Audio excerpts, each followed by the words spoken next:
Սիրելիներ, դարձյալ շարունակում ենք խոսել մի թեմայի մասին, որին մենք մեր քարոզների ընթացքում շատ քիչ ենք անդրադարձել, սակայն կարծում եմ այս նյութը արժան է մեր քննարկման, քանի որ ինքը Սուրբ Գիրքը բազմիցս խոսում է դրա մասին նախ եւ առաջ, հարյուրավոր համարներ կան Սուրբ Գրքում վերաբերյալ հարստությանը։ Դրանից բացի մենք գիտենք, որ շատ եւ շատ մարդ, եթե ոչ մարդկանց մեծամասնությունը ձգտում է, փափագում է ունենալ այս աշխարհի վրա այդ նյութական բարեկեցությունը կամ այդ նյութական հարստությունը։ Ուրեմն որն է մեր որպես քրիստոնյաներ կամ որպես եկեղեցի, որն է մեր դոկտրինը հարստության վերաբերյալ։ Ուստի մեր падգամը վերնագրված է այսպես. հավատացյալը եւ հարստությունը, այս դեպքում նյութական հարստությունը։ Սրա մասին մեզ ուսուցում է տալիս Սուրբ Գիրքը եւ հատկապես ուզում եմ ընթերցել կրկին անգամ առաջին Տիմոթեոս նամակից 6-րդ գլուխ 17-ից մինչ 19-րդ խոսքերը։ Այս աշխարհի մեջ հարուստ եղողներին պատվեր տուր, որ չհպարտանան եւ անստույգ հարստության վրա հույսերնին չդնեն, հապա կենթանի Աստծո վրա, որ ամեն բան մեզ առատորեն կուտա վայելելու։ Բարիք գործեն, բարի գործերով հարստանան, առատաձեռն եւ ուրիշի պիտույքներուն հաղորդակից ըլլան։ Հանդերձյալին համար կարենան անձին բարի հիմ դնել, որպեսզի հավիտենական կյանքը ձեռք ձգեն։ Ամեն։ Այս աշխարհի մեջ հարուստ եղողներին խոսքը նշանակում է այն մարդիկ, որոնք որ երկրավոր կյանքում ունեն նյութական հարստություն, նյութական բարեկեցություն։ Երբ որ առաքյալն ասում է պատվեր տուր նրանց, այստեղից մենք եզրակացնում ենք, որ խոսքը վերաբերվում է հատկապես հավատացյալ մարդկանց, որոնք որ ինչ որ նյութական կարողությունների են տիրապետում, որովհետև եկեղեցու պատվերը աշխարհիկ մարդուն մեկ բան է, ապաշխարիր։ Սա է եկեղեցու падգամը աշխարհիկ մարդուն, ապաշխարիր, դարձի եք հավատա Տեր Հիսուս Քրիստոսին, որովհետև եթե անգամ ամբողջ հարստությունը տել զոհաբերես, ամբողջ հարստությունը տել բարեգործությունների համար ծախսես եւ եկեղեցաշենքեր կառուցես եւ այլն, բայց չհավատաս Տեր Հիսուս Քրիստոսին սրտովդ ու դարձի չգաս մեղքերիցդ, կորսվելու ես, ուստի հարստությունդ եւ կատարածդ գործերը ոչինչ են, մանավանդ փրկությունը մարդ չի կարող ձեռք բերել իր բարի գործերով կամ իր նյութական զոհողությունների շնորհիվ, ոչ մատաղների շնորհիվ, ոչ բարեգործական ծրագրերի շնորհիվ, ոչ եկեղեցաշինությամբ եւ որևէ մեկ այլ բարեսիրական գործերով չի կարող մարդ փրկությունը ձեռք ձգել, քանի որ փրկությունը Աստծո ձրի պարգևն է։ Դրա համար ամենաթանկն է վճարել Աստված եւ մնացած խոսակցությունները անհիմն եւ անիմաստ խոսակցություններ են։ Այդ փրկությունը ունենալու համար Աստված իր որդին է զոհաբերել։ Այլ միջոց չկա փրկություն ձեռք բերելու, բայց միայն հավատալ այդ զոհին, խաչի վրա կատարված Հիսուս Քրիստոսին։ Ուստի խոսքը վերաբերվում է այստեղ հավատացյալ մարդկանց, որոնք որ որոշ նյութական կարողությունների են տիրապետում։ Կարող է հավատացյալը հարուստ լինել։ Փաստորեն կարող է։ Մենք տեսնում ենք գործկառաքելոցում, որ շատ հավատացյալ մարդիկ, որոնք որ ունեն նյութական կարողություններ, իրենց նյութականից բաժին էին հանում եկեղեցուն եւ Աստծո գործի համար զոհություններ էին կատարում, եւ սա գովելի արարք էր։ Այսպիսով երկու ճշմարտություններ, որոնց պետք է անդրադառնանք, նախ անցյալ կիրակի մենք խոսեցինք առաջինի մասին եւ երկրորդին ենք ուզում անդրադառնալ այսօր, երկու ճշմարտություններ, մեկը սա է, ուրեմն երբ խոսքը վերաբերվում է դեպի հարստություն ունեցած մեր վերաբերմունքին Աստված ունի պատվերներ, պատվիրաններ, նա պատվերներ է տալիս մեզ։ Երբ խոսքը վերաբերվում է մեր ապրելակերպին, այսինքն այդ նյութական հարստությունը ունենալով ինչպես պետք է վարվել դրա հետ, Աստվածաշունչը մեզ տալիս է սկզբունքներ, որոնցով պետք է առաջնորդվենք։ Այնցել անգամ մենք խոսեցինք, առաջին խոսքն ասում է, որ պատվեր տուր այս աշխարհի մեջ հարուստ եղողներին, որ չլինի թե հպարտանան, որովհետև ինքը մեծ փորձության դուռ է մարդու համար, երբ նյութապես որոշ ուրեմն աստիճանի ես հասնում, բարեկեցության ես հասնում, շատ հեշտությամբ կարող ես ընկնել փորձության գիրկը, այս հպարտության գայթակղության գիրկը կարող ես ընկնել եւ սկսես մարդկանց նայել արդեն վերևից, քանի որ կարծում ես թե հարստությունը բավական ամուր հիմք է, այսպես կանգնելու նրա վրա եւ վերևից նայելու։ Այնինչ տեսնում ենք Սուրբ Գիրքը, մենք անցյալ անգամ խոսեցինք, սովորեցնում է, որ դա ունային հիմք է։ Երկրորդն ասում է հույսներդ չդնեք հարստության վրա, հույսդ մի դիր հարստության վրա։ Ցավոք մարդկանց մեծամասնությունը հույսները կապում են հենց հարստության վրա եւ տեսնում ենք, որ դա նույնպես ունային հիմք է եւ ինքնախաբեություն։ Եվ երրորդ պատվերը, որ տալիս է մեզ, ասում է հույսդ Աստծո վրա դիր։ Հույսդ Աստծո վրա դիր։ Զգույշ եղիր, որ հարստությունդ չվերածվի կուռքի։ Անպայման չէ, որ մենք մեր կուռքերին կուռք անվանենք, որպեսզի նրանք դառնան կուռք։ Այն ինչի վրա հուսացած ես, այն ինչը քո կյանքի ամրությունն ես համարում, այն ինչը քո կյանքի ուրախությունն ես համարում, այն ինչի վրա դրել ես քո հույսը, այն էլ քո կյանքի կուռքը կարա դառնա։ Եվ շատ հաճախ այդ կուռքը դառնում է հենց նյութական հարստությունը, փողը։ Այսօր ուզում եմ խոսել այն սկզբունքների մասին կամ այն հորդորների մասին, որ Տերը տալիս է մեզ, եթե Աստված քեզ տվել է որոշակի կարողություն։ Տեսեք, չկա այդ չափման միավորը, դա հարաբերական է։ Երբ որ ասում ենք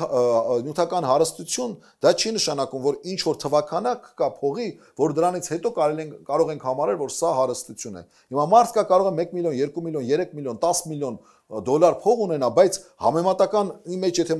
դնենք նրան, օրինակ, չգիտեմ, Բիլ Գեյթսի հետ կամ ուրիշ մեծահարուստների հետ, դրանք աղքատ մարդիկ են։ Ուրեմն մենք այս համեմատականի մեջ չենք անում, ամեն մեկս ինչ որ մի չափով մենք հարստություն ունենք։ Ինչ որ մի հարաբերական համեմատականի մեջ ամեն մեկս կարող ենք համարվել հարուստներ։ Որովհետև եթե օրինակ դու ասում ես ես հարուստ չեմ, որովհետև չունեմ մեքենա, չունեմ այսպիսի հեռախոս, չունեմ այսպիսի չգիտեմ, այս կարողությունը, այն կարողությունը, այն կարողությունը, բայց գոնե դու քո գլխիդ վրա տանիք ունես, ես քեզ կարող եմ ասել, որ աշխարհում միլիոնավոր մարդիկ կան, որոնք իրենց գլխի վրա տանիք չունեն։ Միլիոնավոր մարդիկ կան։ Եվ աշխարհի շատ հարուստ երկրներում ես ինքս անձամբ եմ տեսել։ Աշխարհի շատ հարուստ երկրներում ես տեսել եմ հազարավորների, որոնք որ իրենց գլխի վրա տանիք չունեն։ Ուղղակի փողոցներում են քնում։ Հիմա կարող է այդ մարդն էլ իրան շատ աղքատ համարի։ Բայց երբ այդ մարդուն նայում ես, տեսնում ես, որ գոնե ֆիզիկական ուժ ունի, գոնե բերանը ատամներ ունի, ես էլ տեսել եմ մարդիկ, որ բերանը ատամ չունի, չի կարողանում հաց ուտի։ Եվ այլն, այսինքն ամեն ինչը հարաբերական է։ Ուրեմն ամեն մեկս մեր ինչ որ կարողության չափով, ինչ է սովորեցնում մեզ Աստծո խոսքը։ Եվ այսպես 17 համարը դարձյալ կարդանք, այս աշխարհի մեջ հարուստ եղողներուն պատվեր տուր, որ չհպարտանան եւ անստույգ հարստության վրա հույսերն ինչ չդնեն, հապա կենթանի Աստծո վրա, որ լսեք, ամեն բան մեզ առատորեն կուտա վայելելու։ Ամեն բան մեզ առատորեն տալիս է վայելելու։ Նախ ընդունում ենք, որ Աստված տալիս է առատորեն, ինչի համար գրված է վայելելու։ Այսպիսով վայելիր Աստծո տվածը։ Ինչ որ տվել է Աստված, վայելիր Աստծո տվածը։ Ու երբեք քո ունեցած Աստծուց առած համեմատականի մեջ մի դիր ուրիշին ինչ է տվել։ Որովհետև եթե դու ես համեմատականի մեջ մտար, ես մրցակցության մեջ մտար, միշտ տրտում ես լինելու, միշտ տխուր ես լինելու, Մեր տրտմության պատճառը շատ հաճախ հենց դա է լինում, որը դուր է բացում նաև մի շատ ծանր մեղքի, այն է նախանձի, որը ներսից ուտում է մեզ, կեղեքում է մեզ և խանգարում է այն, որ մենք վայելենք այն ինչ, որ Աստված մեզ տվել է, ինչ էլ որ տվել է Աստված, այն ընդունիր որպես հարստություն, գիտես ինչու է այն հարստություն, որովհետև մերկ ենք մենք եկել այս աշխարհ և մերկ էլ գնալու ենք այս աշխարհից, ոչինչ մեզ հետ մենք չենք բերել այս աշխարհ և ինչ որ ունենք, ինչ որ կա, Աստծո ողորմությունն է։ Մենք մի շատ թանկագին եղբայր ունեինք եկեղեցում։ Ջամալյան Գագիկ եղբայրը, մեր մեծահասակ սերունդը կհիշի հավանաբար Գագիկ եղբորը։ Գիտնական, ինտելեկտուալ մարդ էր, շատ ինտելիգենտ մարդ, մի հրաշք անձնավորություն, հոգևոր, Աստծո օրհնյալ զավակ։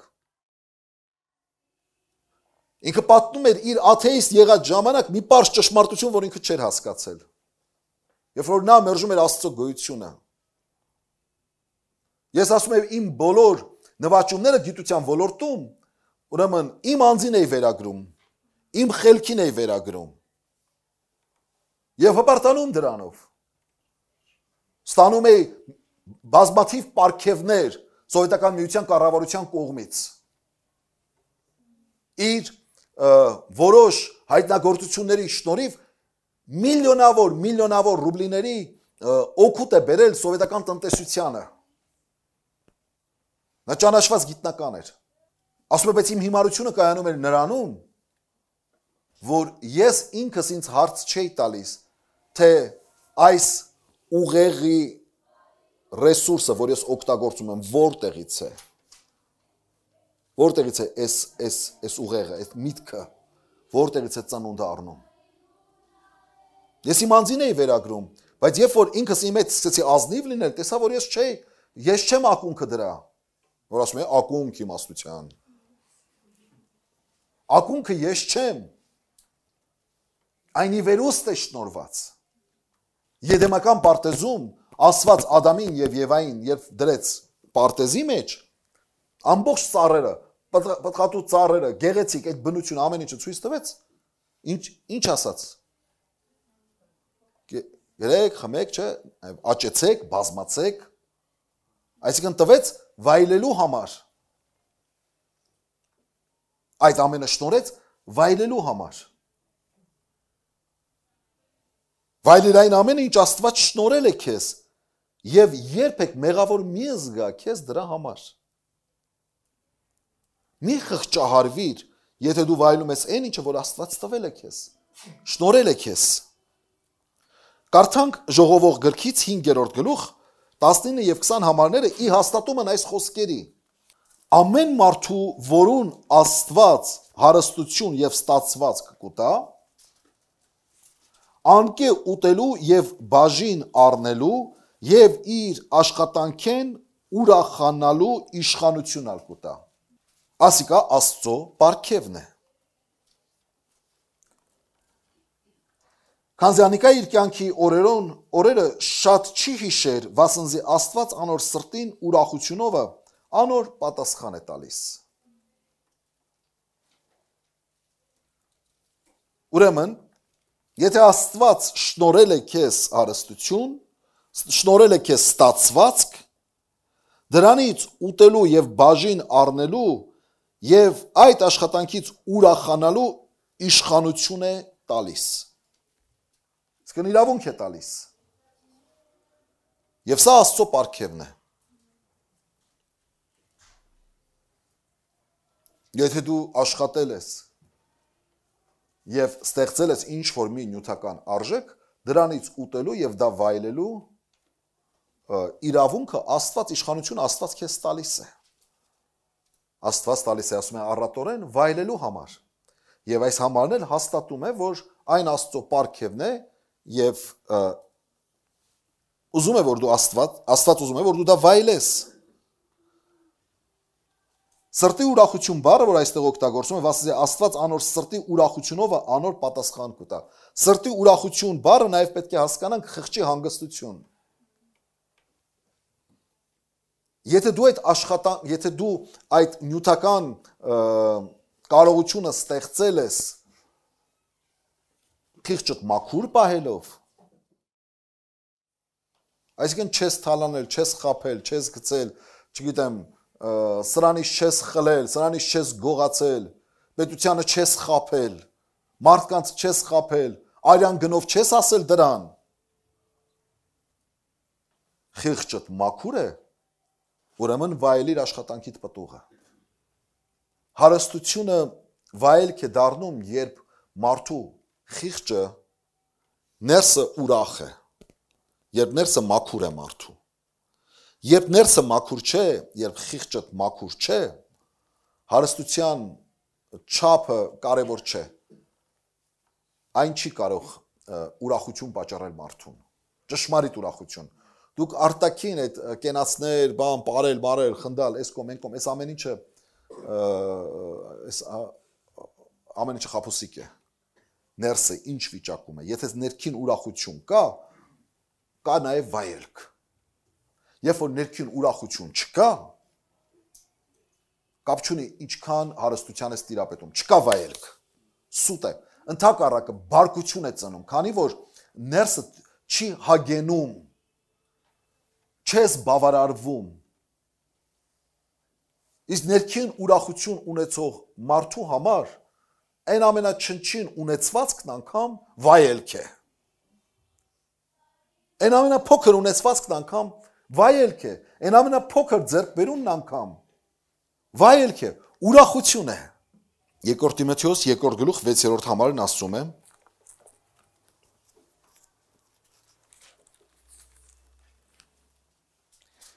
Աշխատող երկրագործը պետք է առաջ ինքը պտուղները վայելե։ Աշխատող երկրագործը պետք է առաջ ինքը պտուղները վայելե։ Ուրեմն Աստված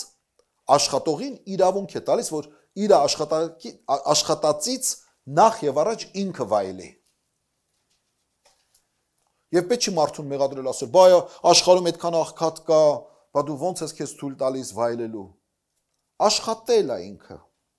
Քրտինք է թափել դրա համար, գիշերներ չի քնել, ցերեկները տանջվել է, ինչ ասես կրել է, ստեղծել է այդ պտուղը։ Իրավունք ունի այն վայելելու, թե ոչ։ Իրավունք ունի։ Եթե մեկը ծույլ է, եթե մեկը սիրում է քնել, եթե մեկը սիրում է իր համար տունը հանգիստ պարկել,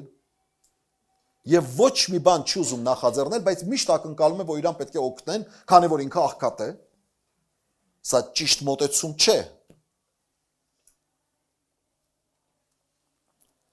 Երկրորդ, դարձյալ 18-րդ խոսքը կարդանք, բարիք գործեն, բարի գործերով հարստանան, առատաձեռն եւ ուրիշների պիտույքներուն հաղորդակից լան։ Տեսնում ենք, Աստված տալիս է սկզբունք, կարևոր սկզբունք, ոչ միայն վայելիր, այլ նաեւ բարիք գործիր եւ բարի գործերով հարստացիր եւ ուրիշների պետքերին հաղորդակից եղիր։ Ուրեմն միայն մի ապրիր քո առատության մեջ, այլ նաև ապրեցրու ուրիշներին քո առատությունից։ Հավատացյալ մարդը, քրիստոնյա մարդը չի կարող միայն ապրել իր առատության մեջ եւ հանգիստ լինել։ Երբ նա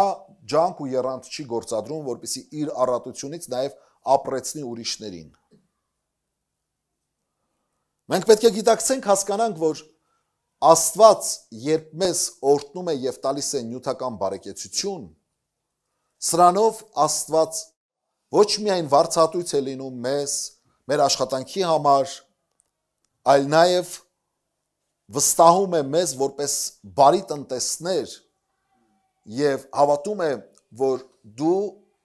այդ ստացածդ օրհնություններից բաժին կանես նրանց, ովքեր որ դրա կարիք ունեն։ Սա է հավատարիմ տնտեսը։ Առակաց 21-25 Աստված իմ, նայ։ Ասում է ծույլին ցանկությունը զանիկա կմերցնե, վասնզի անոր ձեռքերը աշխատել չեն ուզեր։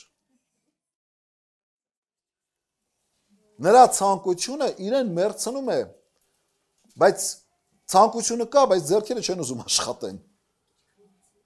Եվ ասում է, վասնզի նրա ձեռքերը աշխատել չեն ուզեր։ Անորենը ամեն օր սաստիկ կցանկանա, իսկ արդարը կուտա ու չի խնայեր։ Էդ էլ հո ես չեմ ասում։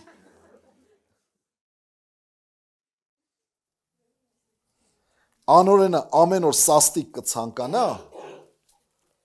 անորենով է ագահ մարդը, որ միայն իր անձի համար է ապրում։ Ամեն օր ցանկանում է, իսկ արդարը տալիս է եւ չի խնայում։ Առակաց 11-25 Բարերար անձը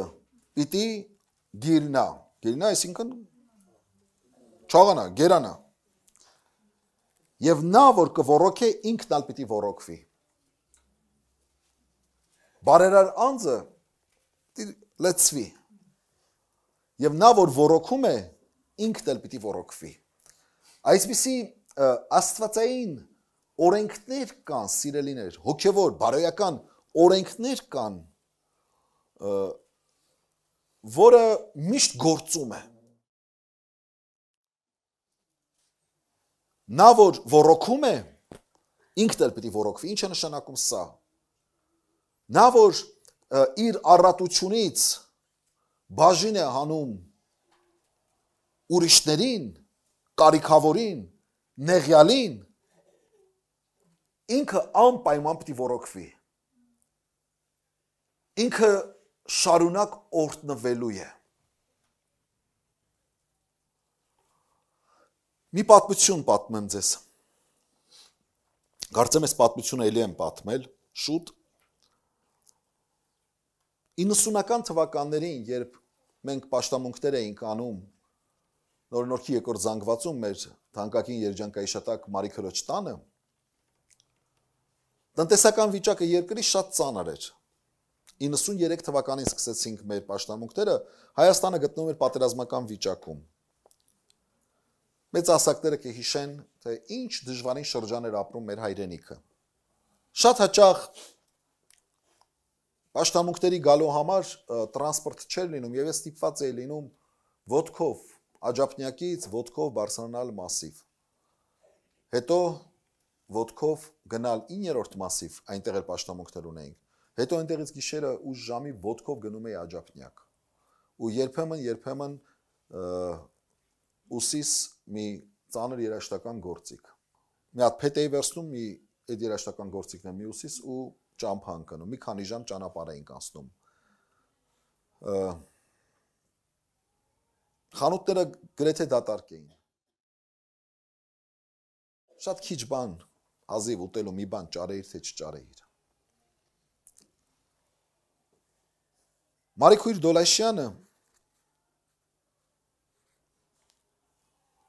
պաշտամունքից հետո անհնար է, որ մի փոքր սեղան չդներ իմ առաջ կամ ծառայող մի քանի եղբայրներիս քույրերիս առաջ։ Մարիքույրը թոշակառու կին էր։ Իր տղան աշխատում էր թատրոնում շատ չնչին աշխատավարձով, հուշարար էր։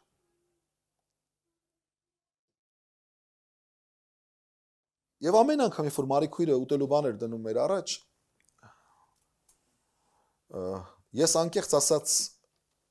չէի ուզում սեղանից օգտվել։ Որովհետև գիտեի, որ այդ ծանր պայմաններում ինքը իր վերջինն է հանում դնում սեղանին։ Եվ ամեն անգամ ինչ որ պատրվակ էի փնտրում, որ չնստեի սեղան։ Այս ինքը միշտ ստիպելով այսպես անպայման ստիպում էր, որ չէ, պետք է նստես հաց ուտես, պետք է նստես հաց ուտես, նոր գնաս։ Դեռ հլա այսքան եկել ես, դեռ հլա մինչև գիշերվա քանիսը եւ այլն։ 1, 2, 3, 4 մի անգամ նրան այսի Մարիքուրի ջան, չէ, էլ չանես նման բան, չեմ ընդունում, թող դու քո տունը, քո թորներդ եւ այլն, այս մի կտոր հացը դուք կուտեք։ Գիտեք ինձ նեղացած ինձ ինչ ասաց Գարիկ եղբայր, ինչու ես ուզում ինձ զրկել իմ օրհնությունից։ Այսինքն ինչ ես ասում, Մարիկույր։ Ասաց փորձված բան եմ ասում քեզ, տղաս։ Որ օրը քո առջև հաց եմ դրել, իմ տան հացը չի պակասել։ Որ օրը հաց չեմ դրել, մյուս օրը տունս հաց չի մտել։ Հիշեցի ավետարանի խոսքը, երբ որ մի տուն եք մտնում, բարև եք տալիս, եթե տունը արժան է, այդ բարևին ասում է բարին, այդ տան վրա պետք է հանգչի, այդ տանը պետք է հանգչի։ Նա որ ասում է մի գավաթ ջուր ձեզ տվեց աշակերտի անունով, այս փոքրերից մեկին, ասում է նրա վարձքը երբեք չպետք է պակասի, աշակերտի վարձքը պետք է առնի։ Նա որ ոռոգում է, ինքը պետք է ոռոգվի։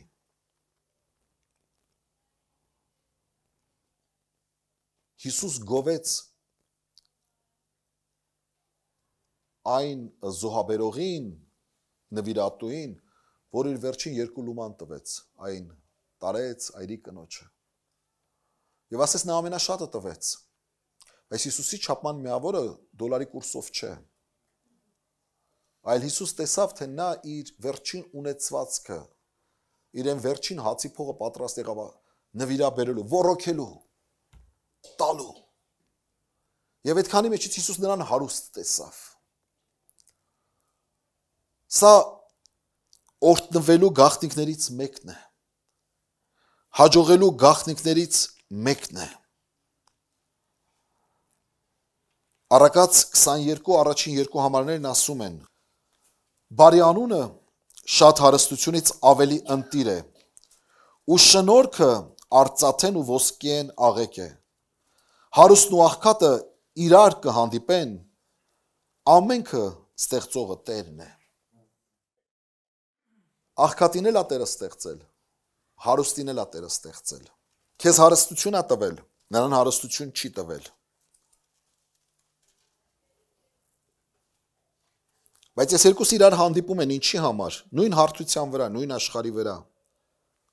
Դեմ առ դեմ հանդիպում են ինչու համար։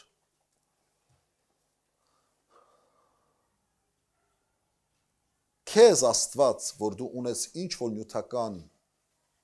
հարստություն, քեզ Աստված տալիս է հնարավորություն ձեռք բերելու իսկական հարստությունը։ Եվ այն է բարի անունը։ Որովհետև բարի անունը շատ հարստությունից ավելի ընտիր բան է։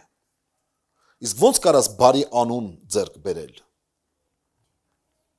Ո՞նց կարող ես բարի անուն ձեռք բերել։ Շատ հարստություն ձեռք բերելով բարի անուն ձեռք չես բերի։ Բայց այն աղքատին, որին Աստված դրել է քո առջև, այդ աղքատին բաժին անելով դու կարաս ձեռք բերես բարի անուն, որը ավելի մեծ հարստություն է, քան արծաթն ու ոսկին, ինչպես գրված է։ Սա է մեխանիզմը։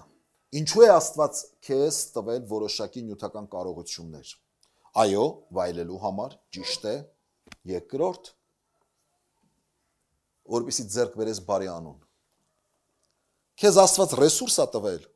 որ դու ձեռք բերես շատ ավելի թանկ բան։ Եվ այն է բարի անունը։ Եվ Աստված քո ճանապարհին հանդիպացնում է քեզ աղքատին, որ ոչ թե որ դու հպարտանաս, որ ես հասել եմ ինչ որ բարձրունքներով դու ոչինչ եւ այլն, ոչ, որ դու ոռոգես, որպեսզի ոռոգվես, ինչով ես ոռոգվելու, պատիվ, անուն, բարի անուն, որ ինչպես Սողոմոնն է ասում, շատ հոտավետ յուղերից ավելի թանկ բան է։ Բարի անունը։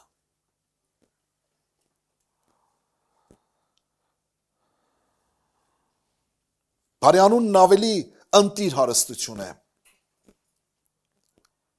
Նյութական հարստության արժեքը սրանում է։ Նյութը ինքնին ոչ մի բան է։ Աշխարհս էլ կանցնի, նրա ցանկություններն էլ կանցնի, նյութն էլ անցնելու, սրանք ամեն ինչ այրվելու են գնան։ Ինքնին նյութը, ոսկին, բանը, դրանք ոչինչ են։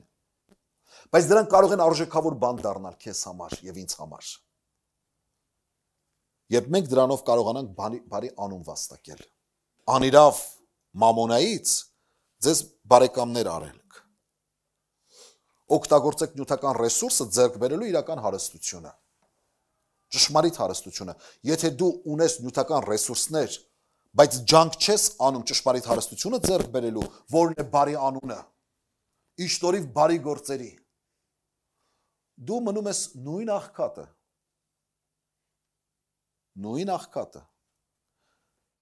Եվ քեզանից շատ ավելի նյութապես աղքատ մարդիկ կարող են շատ ավելի հարուստ լինել, քան թե դու, որ նյութապես հարուստ ես, կարծում քեզ, եթե դու բարի անուն չես ձեռք բերում այդ նյութական ռեսուրսներով։ Որովհետև շատ մարդիկ, որ ինձանից, քեզանից կարող են շատ ավելի նյութապես ծանր վիճակում են ապրում, բայց իրենց փոքր մասնաբաժինն են, իրենց փոքր մասից կարողանում են մասնաբաժին անել նրանց, ովքեր որ դրա կարիքն ունեն։ Ու շատ հաճախ նյութապես աղքատներն ավելի առատաձեռն են լինում, քան նյութապես հարուստները։ Որովհետև նրանցից շատերը իրենց ավելցուկից են տալիս, իսկ աղքատը իր քիչ կարողություններից մասն է տալիս։ Բարի անուն ավելի թանկ բան է։ Առակաց 14:20-21 տնանկը անարգողը մեղ կգործե, բայց աղքատին ողորմողը երանելի կլա։ Չարություն մտածողները կմոլորվեն, բայց բարություն մտածողներուն ողորմությունն ու ճշմարտությունը կհանդիպի։ Մարգարիտներ են սրանք, թանկ խոսքեր, օրհնության գաղտնիքներ, աղքատը միջև անգամ իր ընկերին ատելի է, բայց հարուստին բարեկամները շատ են, տնանկը անարգողը մեղ կգործե, բայց աղքատին ողորմողը երանելի կլա։ Անարգել տնանկին, տնանկ ով է, աղքատը, կարիքավորը, անարգել տնանկին մեղք է, բայց նրան ողորմողը, աղքատին ողորմողը երանելի պիտի լինի։ Չարություն մտածողները կմոլորվեն, բայց բարություն մտածողներուն ողորմությունն ու ճշմարտությունը կհանդիպեն։ Ինչքան կարևոր է, որ մեր միտքը, մեր ուղեղը շարունակ բարություն մտածի։ Որովհետև երբ մեր ուղեղը բարության ալիքների վրա են, ողորմությունն ու օրհնությունը միշտ մեզ հանդիպելու են։ Երբ մեր միտքը, մեր ուղեղը չարության ալիքների վրա են, չարիքն է միշտ մեզ հանդիպելու։ Մագնիսի նման դու քաշում ես դեպի քեզ նեգատիվ տրամադրություն, նեգատիվ մտքեր, չար մտքեր, քաշելու ես չարիքը դեպի քեզ։ Պոզիտիվ տրամադրություն, դրական, բարի գործեր, բարի գործելու տրամադրվածություն, միշտ բարիքը բերելու ես դեպի քեզ, օրհնությունը բերելու ես դեպի քեզ։ Հարուստ եղիր բարի գործերովդ։ Եղիր առատաձեռն, բաժնեկցիր առատորեն։ Հարստությունն առանց առատաձեռնության հարստություն չէ, սիրելիներ։ Ում է պետք հարստությունը, եթե չկա այնտեղ առատաձեռնություն։ Սա աղքատության նշան է։ Ղուկաս 16:13-ը Հիսուսի խոսքերն են, որ ասում է, անգիր ասեմ, մարդ չի կարող երկու տիրոջ ծառայել, եւ Աստծուն եւ մամոնային։ Կամ պետք է մեկին սիրի, մյուսին ատի, կամ հակառակը։ Մեկին ատի, մյուսին սիրի։ Դու չես կարող երկու տիրոջ ծառայել։ Աստված մամոնայի դեմ չէ, բայց Աստված դեմ է, երբ որ մենք ծառայում ենք մամոնային։ Իմաստությունը սրանում է, երբ դու մամոնան ծառայեցնում ես, եւ ոչ թե ինքդ ես ծառայում մամոնային։ Երբ դու մամոնան ծառայեցնում ես ի բարին, բարի գործելու համար, եւ ոչ թե ինքդ ես ծառայում մամոնային։ Կարող է հավատացյալը քրիստոնյան ունենալ նյութական հարստություն։ Այո, կարող է, բայց գյուշ եղիր, որ նյութականը չունենա քեզ։ Որ դու չդառնաս նյութի ծառան, Փողը կարող է մեծ փորձություն դառնալ մարդու համար։ Բայց չզարմանաք, եթե ես ասեմ, որ մի քիչ սիրում եմ այս փորձությունը։ Հիմա կասեք ինչու։ Հիմա մի հատ հարց տամ, ինչու են մարդիկ փոխվում, երբ մի փոքր անգամ հարստանում են։ Նկատել եք։ Շատ մարդիկ փոխվում են, երբ մի քիչ ձեռները փող են կնում։ Փոխվում են շատ հաճախ դեպի վատը։ Ձեզ ասեմ, որ նրանք չեն փոխվում։ Պարզապես փողը հանում է մարդկանց դիմակները։ Փողը լավ ուժ ունի։ Նա կարողանում է հանել մարդու դիմակը։ Նայեք, աղքատությունը երբեմն, ուշադրություն դարձեք այս խոսքից, երբեմն, ոչ թե միշտ, երբեմն ստիպում է ձևանալ խոնար։ Աղքատությունը ստիպում է ձևացնել խոնարհություն, որովհետև չունի ոչինչ հպարտ լինելու համար։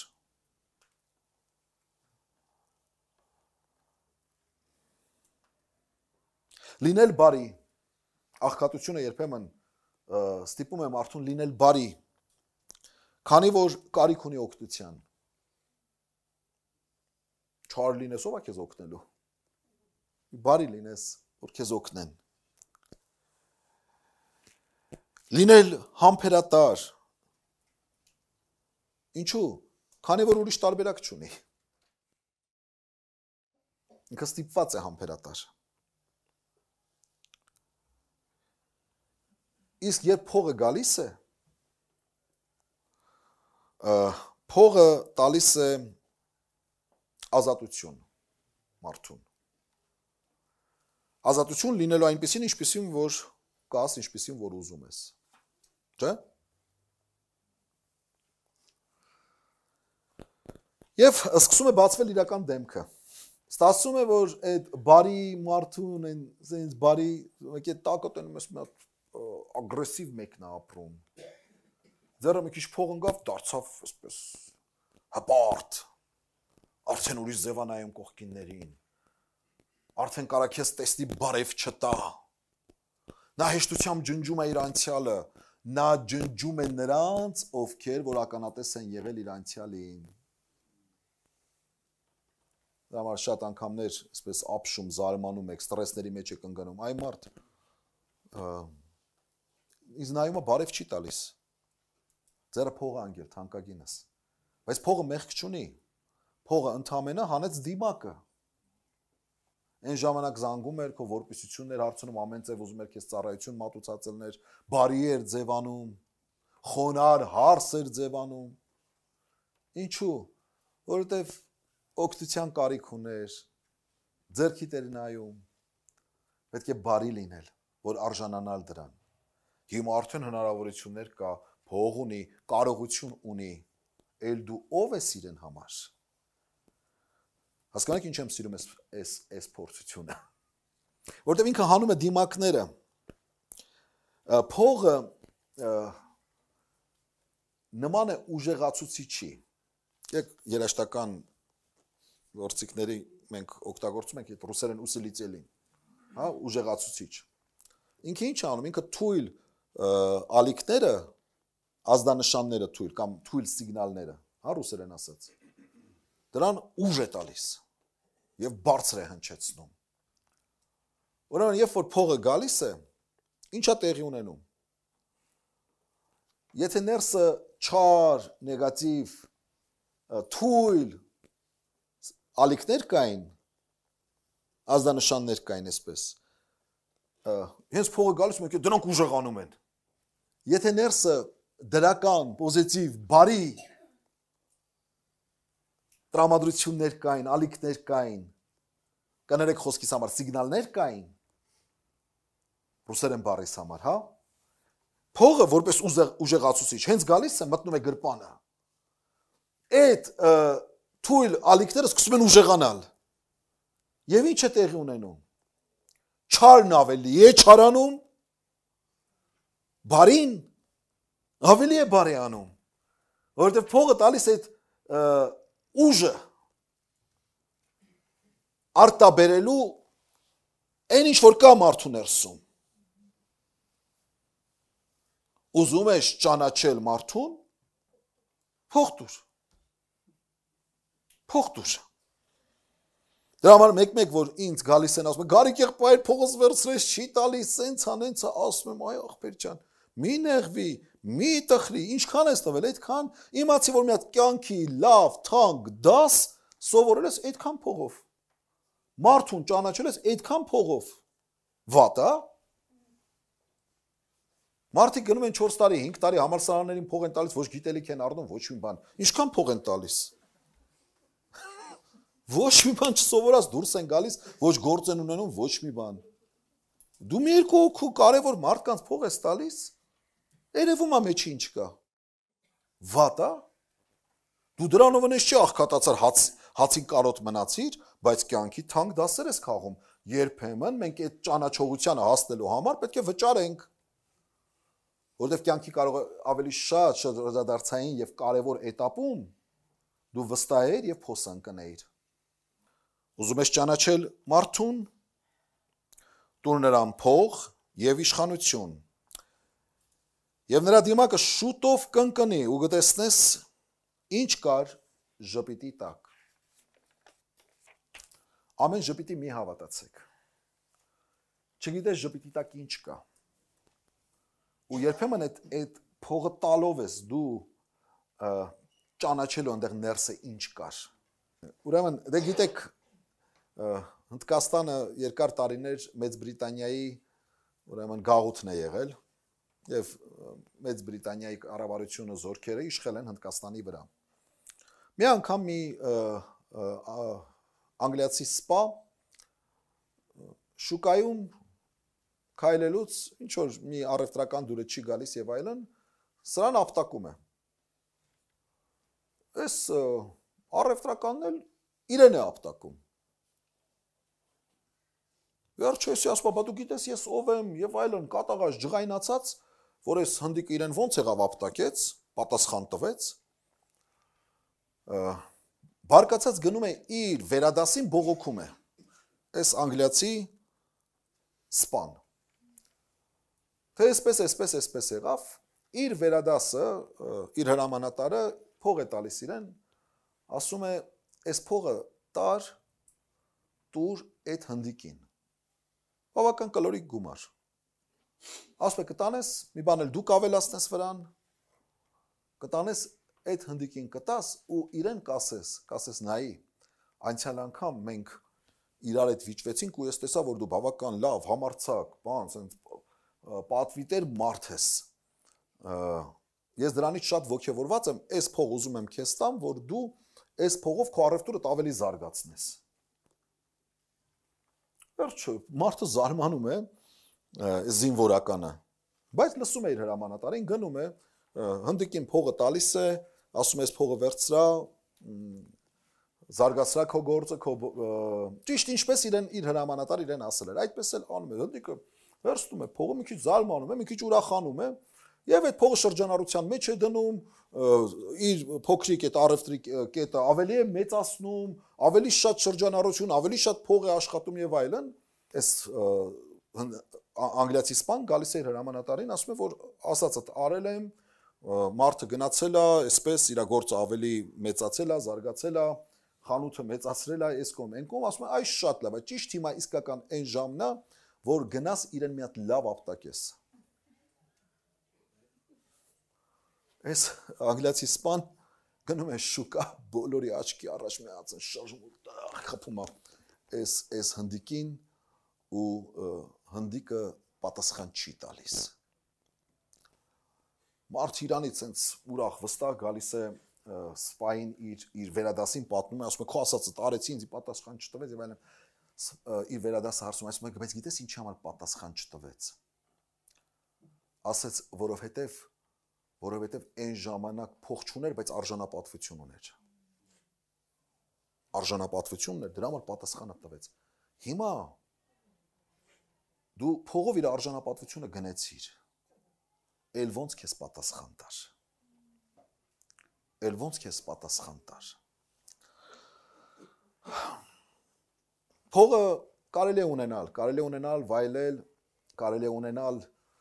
բարին գործել, բայց զգուշ լինենք, որ փողով չվաճառենք մեր արժանապատվությունը։ Հարստությունը կարող է լավ հիմք դառնալ քեզ համար հավիտենականության մեջ։ Ինչպես Աստծո խոսքն է ասում, վերջացնեմ Լուկաս 16:9. Ես ալ ձեզի կսեմ, անիրավ մամոնայեն ձեզ բարեկամներ արեք, որպեսզի երբ անիկա պակասի, ձեզ հավիտենական բնակարանների մեջ ընդունեն։ Անիրավ մամոնան կարող է մեզ համար դառնալ կործանման պատճառ, բայց անիրավ մամոնան կարող է մեզ համար դառնալ լավ հիմն հավիտենականության համար։ Աստված մեզ իմաստություն շնորհե, ճիշտ տնտես լինելու այն ամենի, ինչ որ մեզ Աստված առատորեն տալիս է։ Օրհնյալ լինի Տիրոջը սուրբ անունը, այժմ եւ հավիտյանս ամեն։ Սիրելիներ, աղոթքով ավարտենք պաշտամունքը, ոտքի կանգնենք։ Երկնավոր Սուրբ Հայր, փառք քեզ քո խոսքի ուսուցումների համար։ Շնորհակալ ենք ով Տեր, որ ամեն պարագայի մեզ հանդիպեցնում ես քո ճշմարտության հետ, Տեր։ Եվ դու չես խորշում մեզ ամեն օր սովորեցնել կյանքի այն ուղին, որը ուղիղ է քո առաջ, որը շիտակ է, որը ընդունելի է։ Փառք քեզ Տեր քո բազում օրհնությունների համար, որ այս երկրի վրա ստանում ենք, նախ են հոգևոր օրհնությունների համար, որ ունենք քո տան մեջ, Տեր, որը որ հավիտենական է։ Նաև շնորհակալ ենք, որ դու մեզ քաղցած չես թողնում, օրհնում ես մեր տունը, մեր ընտանիքները։ Շնորհ է, որ Տեր, այդ ամենի մեջ հիշենք, որ աղքատն ու հարուստը հանդիպում են իրար այս երկրի վրա։ Եվ քո կամքն է, որպեսզի առատորեն ոռոգենք, առատորեն մասն եւ բաժին հանենք մեր կարողություններից մեր շուրջիններին։ Օգտական եղիր ով Տեր, որ մարդ մնանք։ Օգտական եղիր, որ դրամին չծախվենք։ Օգտական եղիր ով Տեր, որ չմոլորվենք, չշփոթվենք։ Շնորհ է, որպեսզի Տեր կարողանանք անիրավ մամոնայից բարեկամներ անենք մեզ եւ ընդունելի լինենք երկնային բնակարաններում, ընդունված լինենք։ Խաղաղությունը շնորհիր ամենքիս, օրհնիր քո զավակներին եւ նրանք, ովքեր որ դեռ քո քաղաքացիության համը չեն ճաշակել, աղերսում եմ Տեր քո Սուրբ Հոգիով խոսիր եւ ապաշխարության առաջնորդիր։ Հիսուսի սուրբ ու պատվական անունով եմ խնդրում, Հայր։ Եվ հիմա մեր Տեր Հիսուս Քրիստոսի շնորհքը, Հայր Աստծո սերը եւ Սուրբ Հոգու աղոթակցությունը ձեզ հետ լինի։ Գնացեք Տիրոջ խաղաղությամբ։ Ամեն։